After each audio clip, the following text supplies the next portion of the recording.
Hi అందరికీ నమస్కారం. సచివాలయంలో ఎగ్జామ్ ఎలా కండక్ట్ అయింది ఏమి అని ఎక్స్ప్లెయిన్ చేస్తాను ఇన్ డీటెయిల్గా. వీడియో స్కిప్ చేయకుండా చూడండి. నాకు 3 PM స్లాట్ ఇచ్చినారు. నేను 2:45 కల్లా ఎగ్జాక్ట్ అక్కడ ఉన్నాను.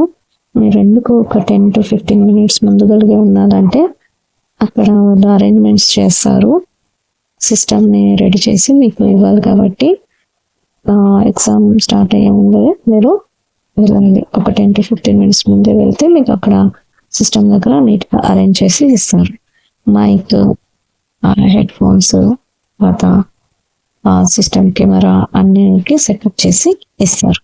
చూడండి ఇలా ఉంటుంది. రోజుకి ఈ హిందూపూర్ సచివాలయంలో రోజుకి 2 మాత్రమే అంట. మార్నింగ్ ఒకరికి, ఈవినింగ్ ఒకరికి ఇచ్చినారంట. నాకు ఆఫ్టర్నూన్ 3 PMకి ఇచ్చారు. మీరు ఈమెయిల్ ఐడి పాస్వర్డ్ సరిగ్గా లాగిన్ అవుతుందా లేదా ఒకసారి చెక్ చేసుకొని వెళ్ళండి. అలాగే మల్టిపుల్ లాగిన్స్ అవి ఉండకూడదు. నాకు ఇక్కడ అదే మిస్టేక్ అయింది, మీరు అదే చేసుకోకండి. ఎందుకంటే నేను ఫోన్లో ఒకసారి లాగిన్ అయ్యి క్రాస్ చెక్ చేసుకుంటూ ఉంటాం కదా. మీరు ఎగ్జామ్ రాసే ముందర దాన్ని లాగౌట్ చేయాలి. ఒకే ఒక్క లాగిన్ మాత్రమే కావాలి. సో వేరే ఏదైనా డివైస్లో లాగిన్ అయ్యింటే ఆ కౌశలం పోర్టల్ వెబ్సైట్ని మీరు లాగౌట్ అవ్వండి, తర్వాతనే ఇక్కడ లాగిన్ అవుతుంది. సో చాలా మంది సచివాలయంలో స్టాఫ్కి అవేర్నెస్ లేదు. వాళ్ళకి కొన్ని తెలుసు, కొన్ని సిస్టమ్ గురించి తెలియకపోవచ్చు. సో అందుకని మీరు కొంచెం తెలుసుకోండి, ఇవన్నీ మిస్టేక్స్ జరగకుండా చూడండి. అలాగే అక్కడ మీరు మొబైల్ కంపల్సరీ తీసుకొని వెళ్ళండి. ఎందుకంటే వెరిఫికేషన్, అడ్రస్ వెరిఫికేషన్ చేసుకోవాలంటే అక్కడ స్కాన్ చేసి మీరు అక్కడ వెరిఫై చేయాల్సి ఉంటుంది. అందుకని మీరు రిజిస్టర్ ఫోన్ నెంబర్ని ఉన్న మొబైల్ని తీసుకున్నాడు. బీకామ్, MBA, BSc, BBM ఇలాంటి ఎడ్యుకేషన్ బ్యాక్గ్రౌండ్ ఉన్న స్టూడెంట్స్కి ఇలాంటి క్వశ్చన్స్ వస్తాయి. నాకు ఈ క్వశ్చన్స్ వచ్చాయి. నేను బీకామ్ చదివాను, నాకు ఇలాంటి క్వశ్చన్స్ వచ్చాయి. మీకు కూడా రావచ్చేమో. BCom graduated students can watch this video. ఇలాంటి క్వశ్చన్స్ రావచ్చు. And it is not so easy, కొంచెం టఫ్గానే ఇచ్చినారు. సో వెల్ ప్రిపేర్ అయ్యి వెళ్ళాలి. అలాగే అంటే బేసిక్ మీ సబ్జెక్ట్ నాలెడ్జ్ ఉండాలి మెయిన్గా. సో అప్పుడు మీరు మంచి స్కోర్ చేయగలరు. అలాగే ఒక 4 to 5 బ్రీఫ్ ఆన్సర్ కూడా అడిగినారు, టైపింగ్ కూడా టెస్ట్ చేయడానికి. సో అది కూడా ప్రిపేర్ అవ్వండి. కౌశలం సర్వే నిజంగానే ఒక మంచి అవకాశం. మన యూత్కి నిజంగానే ఇది ఒక మంచి అవకాశం అనే చెప్పాలి. ఎందుకంటే ఇక్కడ మనము ఎగ్జామ్ ఇలా తక్కువనే ఉంటుంది, మంచి ప్రొఫైల్ మనం బిల్డ్ చేసుకోవచ్చు. ఇది అందరికీ కూడా కనిపిస్తుంది. అంటే మన స్కోర్ కానీ, అండ్ మన కమ్యూనికేషన్ కానీ, అలాగే మన రెజ్యూమ్ వాళ్ళు చూస్తారనమాట. సేమ్ ఇండీడ్, naukri.com ఇవన్నీ ఎలా ఉన్నాయో వాళ్ళతో వీళ్ళు మర్జ్ అయినారనమాట. వాళ్ళని కూడా దీంట్లో యాడ్ చేసినారు. సో దట్ వాళ్ళకి మీ క్యాండిడేట్ మీద ట్రస్ట్ ఉంటుంది, అలాగే మీకు కూడా కంపెనీస్ మీద ట్రస్ట్ ఉంటుంది. సో జాబ్ కూడా ఈజీగా మనకి దొరికే అవకాశం ఉంటుంది.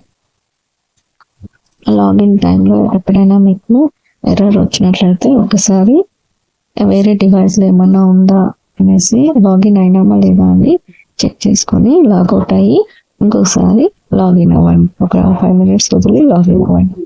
అందుకని ఇలాంటి ఇష్యూస్ రాకుండా ఒక 10 to 15 or 30 minutes ముందు వెళ్ళి ఇవన్నీ సెటప్ చేసుకోండి.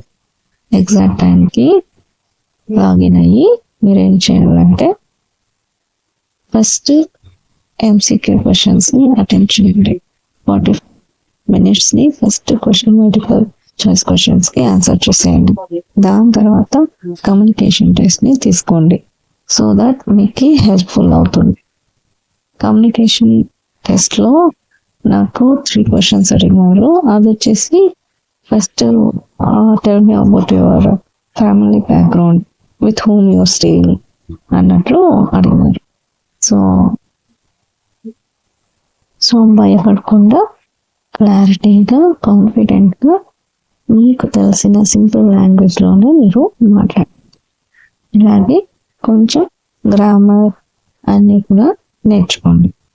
దాని తర్వాత మీరు ఇక్కడ ఎగ్జామ్ అయిన తర్వాత మీకు స్కోర్ అనేది ఇమీడియట్గా కొంతమందికి తెలుస్తుంది, కొంతమందికి తెలియట్లేదు. పాయింట్స్ లాగా వస్తుంది. నాకు కూడా ఫస్ట్ పాయింట్స్ అనే వచ్చింది. దాని తర్వాత నెక్స్ట్ డే రిఫ్రెష్ చేసి చూస్తే లాగిన్ అయ్యి రిపోర్ట్ అని వచ్చింది. సో ఎవరు 30 కింద లెస్ మార్క్ వస్తారో వాళ్ళకందరికీ వచ్చి రీస్కెడ్యూల్ చేసుకోండి అని వస్తుంది. సో అప్పటి వరకు వెయిట్ చేయాలి. సో ఎవరికైతే అబో 35 40 పైన వచ్చిందో బేస్డ్ ఆన్ స్కోర్ మనకి జాబ్లు కూడా ప్రిఫర్ చేస్తారు. సో అందుకని మంచి స్కోర్ చేయడానికి ప్రయత్నించండి. అండ్ ఏం పర్లేదు, మీరు ఎప్పుడైనా తక్కువ వచ్చినా కూడా ఇది ఒక ఎక్స్పీరియన్స్ అనుకోండి, ఇది ఒక ట్రయల్ అనుకోండి. మళ్ళీ మీరు రీస్కెడ్యూల్ చేసుకోవచ్చు. ఎవరెవరు బిలో 30 వచ్చింటారో ఎలా మనం ఎగ్జామ్లో ఎగ్జామ్ రాస్తామో అలాగే దీంట్లో కూడా మీరు రీస్కెడ్యూల్ చేసుకొని రాయొచ్చు. సో మీకు ఒక ఐడియా వస్తుంది. ఎందుకంటే చాలా మందికి ఇలా ఆప్టిట్యూడ్ టెస్ట్ అనేది ఫస్ట్ టైం ఉంటుంది.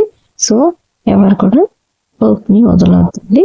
మంచిగా ట్రై చేసి రాయండి. All the best. చూడండి, ఇక్కడ ఉన్నాయి personal information, education information, professional information, certification project. ఏదైనా సర్టిఫికేషన్ కోర్స్ చేసినా కూడా ఇక్కడ ఖచ్చితంగా అప్డేట్ చేయండి. అలాగే చూడండి, మీ మార్క్స్ కార్డు, మీ సర్టిఫికేట్స్ అన్నీ కూడా దాని గురించి డిస్క్రిప్షన్ ఎప్పుడు మీరు క్లియర్ చేసినారు, కంప్లీట్ చేసినారు అనేసి ఇక్కడ అన్ని టైప్ చేసేసి అప్లోడ్ చేసేటప్పుడు 150 KB కింద తక్కువ ఉండే 150 KB లోపల ఉండే ఇమేజ్ని మీరు ఇక్కడ అప్లోడ్ చేయాల్సి ఉంటుంది. సో చూసుకొని కంప్రెస్ చేసి image PNG or JPG format మాత్రం ఇక్కడ అప్లోడ్ అవుతాయి. మీ మార్క్స్ కానీ ఫోటో తీసి 150 KB లోపల మీరు కంప్రెస్ చేసి అప్లోడ్ చేయాల్సి ఉంటుంది. అలాగే ఇక్కడ చూసినట్లయితే చూడండి, మీరు ఏ ఎడ్యుకేషన్ చేసినారో దాని గురించి, అలాగే జాబ్ ప్రొఫెషనల్ స్కిల్స్ ఏమేమి తెలుసు, అలాగే మీ ప్రొఫెషనల్ సమ్మరీ అన్నీ కూడా అప్డేట్ చేయండి తప్పకుండా. సో ఇవన్నీ చూసి మీకు జాబ్ ఆపర్చునిటీ వస్తాయి. All the best.